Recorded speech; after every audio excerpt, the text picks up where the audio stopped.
तो आज का ये टोटल 9, 10, 11, 12 4 श्लोक, जिसमें 3 श्लोक में भावार्थ नहीं है।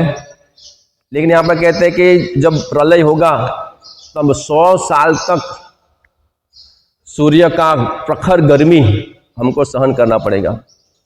उसके बाद 100 सालों तक बारिश। तो यहाँ तो 5 दिन भी बारिश होता है तो पूरे रास्ते में पानी पानी, सब गटर है क्या पानी बाहर आ जाता है। तो यहाँ पर लिखते हैं कि 100 वर्षों तक मूसलाधार वर्षा, तो हम कल्पना भी नहीं कर सकते फिर तो क्या होगा, प्रलय निश्चित है। लेकिन ये अभी समय बाकी है। और आज का जो श्लोक है उसमें लिखे हैं कि ब्रह्मा जी की भी 3 कैटेगरियां हैं, कर्मी, ज्ञानी और भक्त। तो कोई ब्रह्मा जी अगर वो भक्त है तो वो उसका जीवन समाप्त होगा, उसके बाद भगवान के पास वापस जाएगा, बाकी वो भी नहीं जाएगा अगर वो भक्त नहीं है तो। और ब्रह्मा जी का आयुष्य हम देखते हैं कितना भगवद गीता में आता है कि जो चारों युग 1000 बार आकर चले जाते हैं तब उनका एक दिन होता है। सत्य, ये जो चारों 4 युग है, अभी जो कलयुग चल रहा है, तो वो चारों युग 1000 बार आके चले जाते तब एक दिन होता है। वैसे भी 1000 बार आके चले जाए तब एक रात होती है। और ऐसे 100 साल तक ब्रह्मा जी जीते हैं। और भगवद गीता में प्रभुपाद लिखते हैं कि कारण सागर में ब्रह्मा जी जैसे बूंदे उत्पन्न होती है, नष्ट होती है, वैसे ब्रह्मा जी का मृत्यु होती रहती है। तो ब्रह्मा जी का इतना बड़ा आयुष्य है, फिर भी वो चुटकियों में भगवान की जो गणना है समय की, उसके हिसाब से तो ब्रह्मा जी भी कितने सारे ब्रह्मा जी हैं, 4 मुख वाले, 6 मुख वाले, 10 मुख, वो सभी के सभी फट भगवान का जो समय का है अवधि, उसके हिसाब से तो उनका जीवन भी क्षणिक है। और हम इस छोटे से थोड़े से जीवन को ही हम सब कुछ मान लेते हैं, क्या यही सब कुछ है। तो ब्रह्मा जी भी ब्रह्मा जी का पद प्राप्त कर लिया, लेकिन वो भक्त नहीं है, भगवान को शरणागत नहीं है, तो ब्रह्मा जी भी भगवत धाम नहीं जा पाएंगे। और हम सोचते हैं प्रभु मैं तो भगवत धाम जाऊंगा, इसी जन्म में जाऊंगा। हाँ, जा सकते हैं, लेकिन हम जितना आसान समझते उतना आसान नहीं है। यहाँ पर लिखते कि भगवान को शरणागत हुए बगैर कोई भी आकांक्षा से ब्रह्मा जी का पद प्राप्त कर लिया है, अश्वमेध यज्ञ करके, और भी यज्ञ करके। लेकिन यहाँ पे लिखते हैं कि ब्रह्मांड के सर्वोच्च कर्मी है। ब्रह्मा जी बहुत ही, अगर वो कर्मी कक्षा में आते हैं तो उन्हें भौतिक जगत में वापस आना होगा, जिसने इस ब्रह्मांड में महान चिंतक एवं दार्शनिक के रूप में ब्रह्मा का पद प्राप्त किया है। ब्रह्मा का पद उसने सेवा के लिए प्राप्त नहीं किया है, उसने कोई भोग की आकांक्षा के मैं भोगता हूँ। जैसे हम वो स्टोरी हम सबको मालूम है कि ब्रह्मा जी ने कैसे गोप बालों को किडनैप किया था। ये कृष्ण थोड़ी भगवान है, ये क्या एक छोटा सा बालक जिसका कोई ठिकाना, जैसे ही घूमते रहते हैं, जंगल में गाय चराने जाते हैं, ये भगवान थोड़ी हो सकते हैं। चलो परीक्षा करते हैं, तो जो भगवान की भी परीक्षा करे, अगर ऐसी भावना है, भगवान में पूर्ण श्रद्धा नहीं है, भगवान में पूर्ण विश्वास नहीं, तो वो ब्रह्मा भी किस काम के। और एक झाड़ू मारने वाला कोई व्यक्ति है, लेकिन उसको भगवान में पूर्ण श्रद्धा है, पूर्ण विश्वास है कि भगवान कृष्ण इस पूर्ण पुरुषोत्तम परमेश्वर है, मैं उनका दास हूँ, उनकी सेवा। ये मैं रास्ते पे झाड़ू मार रहा हूँ, वो मैं एसएमसी का झाड़ू नहीं मार रहा हूँ, ये भगवान का रास्ता है, मैं भगवान का रास्ता साफ कर रहा हूँ। ये जगन्नाथ रथ यात्रा निकल रही है, मैं भगवान का रास्ता साफ कर रहा हूँ। अगर ऐसी भावना से वो झाड़ू वाला भी रास्ता साफ कर रहा है तो उसके लिए भगवत धाम जाना आसान है। लेकिन एक ब्रह्मा जी अगर भोग की नजर से ब्रह्मा जी का पद प्राप्त किया है तो मृत्यु के बाद उसको भगवत धाम वापस जाएंगे, ऐसा कोई गारंटी नहीं है, नहीं जाएंगे। अगर उसकी भावना भगवत भक्ति की नहीं है, कृष्ण भावनामृत नहीं है, तो ब्रह्मा जी भी भगवान को प्राप्त नहीं कर पाएंगे। और आगे इस श्लोक में श्री प्रभुपाद जी समझाते हैं, बहुत ही श्री प्रभुपाद के शिष्य यहाँ पर लिखते हैं कि भगवान श्री कृष्ण वचन देते हैं कि यदि कोई व्यक्ति अन्य सारे तथाकथित कर्तव्यों को त्याग कर श्री भगवान की भक्ति में समर्पित हो जाता है तो श्री भगवान स्वयं उसकी रक्षा करते हैं। ये श्लोक कौन सा है? सर्वधर्मान परित्यज्य मामेकं शरणं व्रज अहं त्वां सर्व पापेभ्यो मोक्षयिष्यामि। भगवान में पूर्ण श्रद्धा, पूर्ण विश्वास होता है। इसको समझने के लिए हम इस तरह से ले सकते हैं, जिससे हमको आसानी से समझ में आएगा कि भगवान में श्रद्धा कैसी होनी चाहिए। जैसे कि एक छोटी सी बच्ची 10-12 साल की एक हवाई जहाज में जा रही थी, और वो हवाई जहाज में, एरोप्लेन में बहुत से लोग थे, तथाकथित जो कहते हुए धर्मगुरु भी थे उसमें, डॉक्टर्स, बड़े बड़े बिजनेसमैन, वो सब एरोप्लेन में थे, और एरोप्लेन आकाश में ऊंचाई पर जा रहा था। और एक छोटी सी बेटी, छोटी सी बच्ची 10-12 साल की अकेली अपनी सीट पर बैठी है और अपने खिलौने के साथ खेल रही है, गुड़िया के साथ खेल रही है। और ऊंचाई पे, बहुत ही ऊंचाई पर एरोप्लेन होता है, और तब अचानक मौसम बदल जाता है, जबरदस्त तूफान आता है, आंधी चलती है, और प्लेन का क्या होगा वो सब लोग डर जाते हैं। और अनाउंसमेंट होता है कि सब लोग शांति बनाए रखें, अपना बेल्ट अच्छी तरह से बांध लें, तो ये प्लेन अभी कभी भी कुछ भी हो सकता है, ऐसी स्थिति में है। तो प्लेन में तो ऐसा शांति रखने के बाद और शांति बढ़ गई, सब लोग डर गए, घबरा गए, हो हा होने लगी, सब चिंतित हो गए, कोई रोने लगा, किसी को हार्ट में पेन होने लगा, किसी को पेट में दर्द होने लगा, और कोई अपने रिलेटिव्स को वीडियो कॉल करने का प्रयास कर रहा है कि पापा शायद मैं नहीं आ पाऊंगा, मम्मी मैं नहीं आ पाऊंगा, प्लेन की ऐसी हालत है। कोई शांति से नहीं है, सब लोग बेचैन है, तथाकथित धर्मगुरु भी, डॉक्टर्स भी, सब लोग परेशान है, चिंतित है कि क्या होगा, मृत्यु नजदीक है, प्लेन कभी भी क्रैश हो सकता है। ऐसी हालत में वो छोटी सी बच्ची अपने खिलौने के साथ मस्ती में खेल रही है, उसको कोई चिंता नहीं है, उसको कोई टेंशन नहीं, वो हंस रही है, वो गा रही है। तो ऐसी हालत में वो धर्मगुरु, जो एक तथाकथित धर्मगुरु है, उसकी नजर उस बेटी पर पड़ी, वो शॉक हो गया। इतने बड़े बड़े, इतने बुजुर्ग लोगों को मृत्यु का डर है, ऐसी छोटी सी बच्ची तो रोनी चाहिए कि पापा मुझे बचाओ, मम्मी मुझे बचाओ, मैं अकेली हूं प्लेन, और ये रो नहीं रही है, खेल रही है खिलौने के साथ। क्या राज है, सीक्रेट तो जानना पड़ेगा। तो धर्मगुरु का चिंता भी 2 क्षण के लिए वो भी भूल गया, क्योंकि वो उसका ध्यान उस बेटी पर केंद्रित हो गया, उस छोटी सी बच्ची पर। यार एक खेल रही है, उसको कोई चिंता नहीं है, और मैं क्या कर रहा हूँ, मुझे क्यों चिंता हो रही, क्या है, क्या ये गूंगी है, क्या ये बहरी है, क्या ये पागल है। तो वो थोड़े दूर सीट पे थे, तो उसने उस बच्ची को बुलाया, उसको आवाज दी कि बिटिया तुमको डर नहीं लग रहा है, प्लेन क्रैश होने की तैयारी में है, कभी भी कुछ भी हो सकता है, तुम रो नहीं रही हो, तुम चीख नहीं और चिल्ला नहीं हो, सब लोग चीख रहे चिल्ला रहे, तुमको कुछ फर्क नहीं पड़ रहा है कि प्लेन अभी क्रैश होगा। तो ये जब प्रश्न पूछा तो बहुत से लोगों ने भी ये प्रश्न सुना, और ये प्रश्न सुनकर पूरा प्लेन शांत हो गया। सबको वो जवाब सुनना था कि वो एक छोटी सी बच्ची क्या जवाब देगी उसका, क्यों वो टेंशन में नहीं है, वो क्यों डिप्रेशन में नहीं है, क्यों तनाव में नहीं है, क्यों चिंतित नहीं है, क्यों रो नहीं रही है। जो आज के भौतिकतावादी लोग, कुछ भी छोटा सा भी बात होता है तो तुरंत रोने लगते हैं, तनाव में चले जाते हैं, डिप्रेस हो जाते हैं।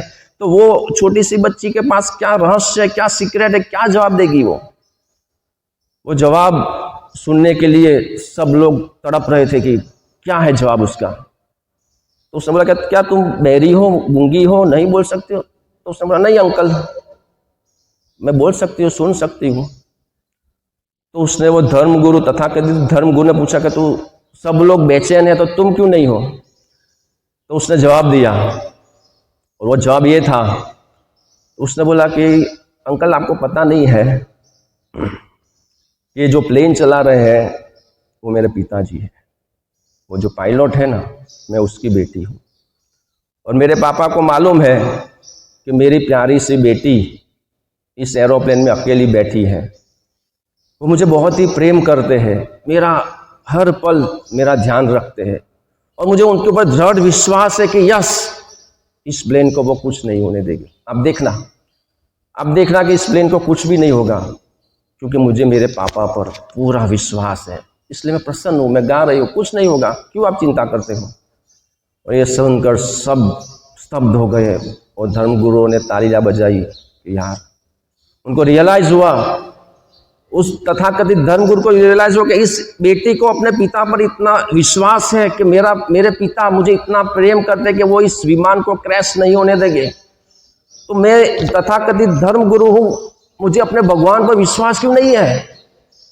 उसको जो रियलाइज हुआ कि ऐसा विश्वास भगवान पर होना चाहिए कि मेरा जिंदगी का जो एरोप्लेन है, मेरी जिंदगी का जो प्लेन है, वो चलाने वाले भगवान हैं, भगवान कृष्ण हम सबका प्लेन उड़ाते हैं। और जो तनाव में चले जाते हैं, डिप्रेशन में चले जाते, वो क्यों चले जाते हैं? वो ये सोचते हैं प्रकृते क्रियमाणानि गुणे कर्माणि सह सर्वस अहंकार विमूढ़ आत्मा करता हम इति मन्यते। जब कोई व्यक्ति ये सोचता है कि मैं करता हूं, मैं करने वाला हूं, तब तनाव आता है, तब डिप्रेशन आता है, तब चिंताएं आती है।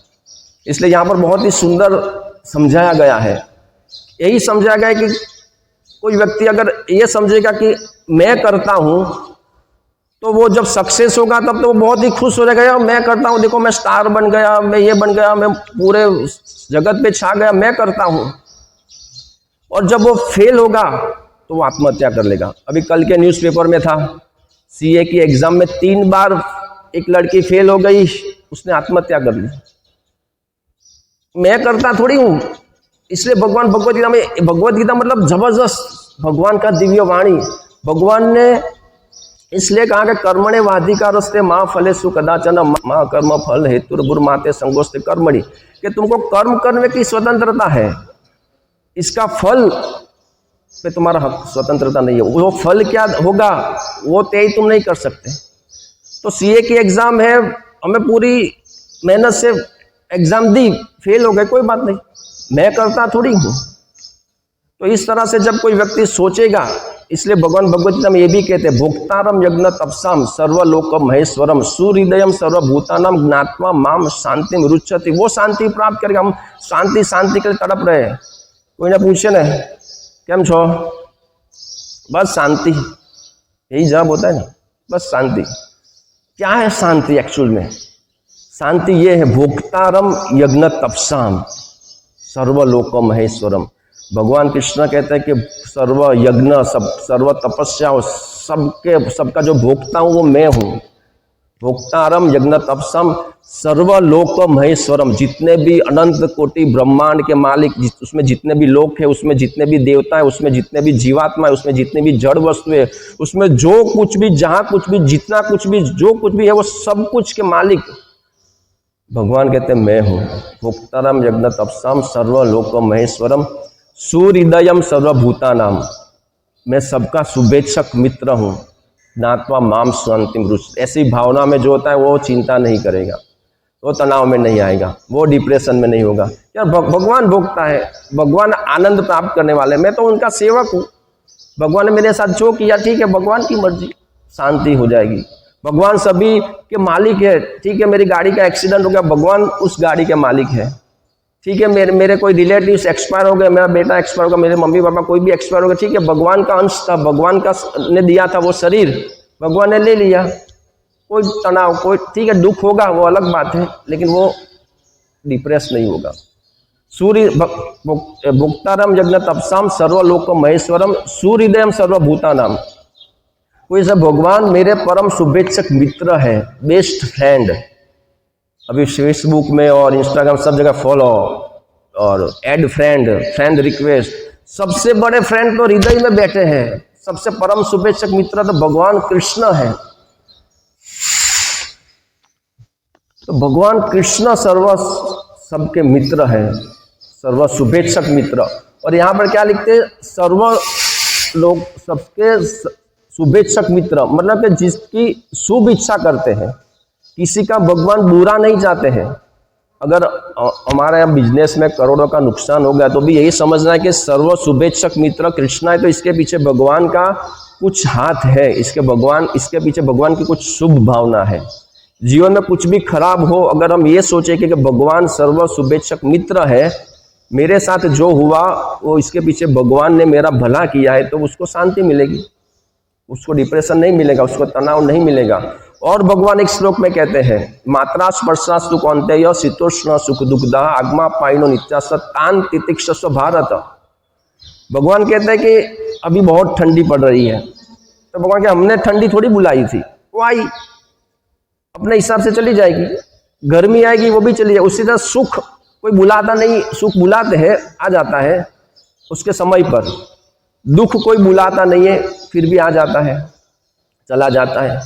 तो अर्जुन को क्या कहा, तान तितिक्षस्व भारत, हे अर्जुन इसको सहन करना सीखो, इसके ऊपर तुम्हारा कंट्रोल नहीं है, सुख के ऊपर भी कंट्रोल नहीं है, दुख के ऊपर भी कंट्रोल नहीं है। कोई सुख के लिए कितना भी प्रयास करेगा लेकिन उसको सुख नहीं मिलना है तो नहीं मिलेगा, और कोई कितना भी प्रयास कर ले दुख को दूर करने का, लेकिन उसके हाथ में नहीं है। हमारे हाथ में क्या है, तान तितिक्षस्व भारत, इसको सिर्फ सहन करना वो हमारे हाथ में है। इसलिए हमको ये ट्रेनिंग मिलनी चाहिए, हमको ये अभ्यास करना चाहिए कि जीवन में दुख आते हैं तो उसको सहन करें, सुख आते हैं तो उसको सहन करें। जो उस बेटी की तरह कि जिसको अपने पापा पे पूर्ण विश्वास है, उसी तरह से हमको भगवान कृष्ण पर पूरा विश्वास होना चाहिए, पूरी दृढ़ श्रद्धा होनी चाहिए। इसलिए यहाँ पर आगे लिखते हैं, अतः अपने कठोर परिश्रम द्वारा सिद्धि प्राप्त करने का प्रयास करना और श्री कृष्ण के चरण कमल के शरण में न जाना व्यर्थ तथा मूर्खतापूर्ण है। अपने बलबूते पर विश्वास रखना और भगवान में श्रद्धा नहीं रखना, वो बहुत ही मूर्खतापूर्ण बात है। जो आजकल चल रहा है, जो बहुत सारे मोटिवेशनल वीडियो होते हैं उसमें ही बताते हैं तुम्हारे में बहुत शक्ति है, कर लो दुनिया अपनी मुट्ठी में, ये है वो है तुम्हारे में। ये जो बुक्स होती है जनरली मोटिवेट, वो भी यही लिखते हैं तुम्हारे में कुछ भी नामुमकिन नहीं है, इस जगत में कुछ भी नामुमकिन नहीं। तो चांद को धरती पे ला के दिखा दो भाई, सूरज को जमीन पे ला कर दिखा दो, कोई ला पाओगे? हाँ, भगवान कृष्ण ला सकते। ये सेंटेंस के कुछ भी नामुमकिन नहीं है, वो भगवान कृष्ण के लिए लागू हो सकता है। हम तो उनके अंश है, हमें भी शक्ति तो है, लेकिन भगवान की सूक्ष्म मात्रा में शक्ति है। हमें भी वो सब कुछ गुण है लेकिन सूक्ष्म मात्रा में है। तो इसलिए यहाँ पे लिखते हैं कि अपनी शक्ति पे खाली विश्वास रखना और भगवान में विश्वास न रखना वो व्यर्थता है, वो मूर्खता। हमें विश्वास रखना चाहिए क्योंकि मैं भगवान का अंश हूँ, मेरे में शक्ति है, लेकिन भगवान को भुला कर नहीं। मैं अपना बेस्ट दूंगा, मैं अपना बेस्ट दूंगा, लेकिन लास्ट में वो भगवान पर डिपेंड है कि मेरा बेस्ट कितना होगा, वो भगवान पर डिपेंड है। और आगे लिखते हैं कि जो रजोगुणी कर्म का सूचक है, ब्रह्मा जी रजोगुण के स्वामी है। रजोगुण मतलब बहुत ही ज्यादा वर्क, तो ब्रह्मा जी को इतना वर्क रहता है, वो रजोगुण के स्वामी है। लेकिन साथ में अगर भगवान की भक्ति में है, कृष्ण भावना भावित है, तो ही वो भगवान को प्राप्त कर पाएंगे। रजोगुण में वास्तव में वो गुण में आ गए तो वो भगवान को प्राप्त नहीं कर पाएंगे। तो उसी तरह हमें हमारे कर्म करने हैं, लेकिन वो प्रकृति के 3 गुणों में आकर नहीं, भगवान की चेतना में करना है, तो हम कभी भी बद्ध नहीं होंगे। तो आज श्लोक यही था कि हे राजन, तब विराट रूप की आत्मा विराज ब्रह्मा अपने विराट शरीर को त्याग देते हैं और सूक्ष्म अव्यक्त प्रकृति में उसी तरह प्रवेश कर जाते हैं जिस तरह ईंधन समाप्त हो जाने पर अग्नि। हरे कृष्ण।